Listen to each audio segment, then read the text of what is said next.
Мынау аяққа арналған дәрі, алатындар болса Нұрғаділ халық емі деп тиктокқа, ютубқа бәріне жазса шығады. Сосын бұның емдік қасиеттері, мынау аяқтан суық өткен, аяқ терлейтін, жазы қысты терлейтіндер бар. Қыста да жазда да аяқ терлеп, аяқ терлегеннен кейін аяққа мынау суық өтеді, ол ылғалданып жүреді, қандай аяқ киім кисе де.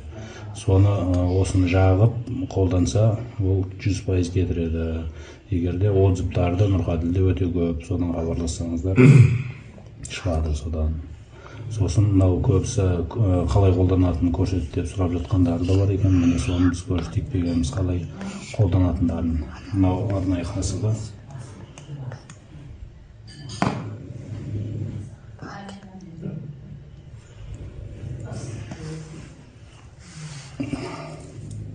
Осылай жағамыз бұны, осы тобықтан жақсылап осылай жағу керек бұны. Мынау сосын өзі шөптің тамырларынан жасалынған, сосын майлар қосылған, аяқтан суықталатын арнайы майлары бар. Оның бәрін Нұрғаділге жазсаңыздар сол айтады, сұрақтарыңыз болса. Сосын пакеткеміз бұл.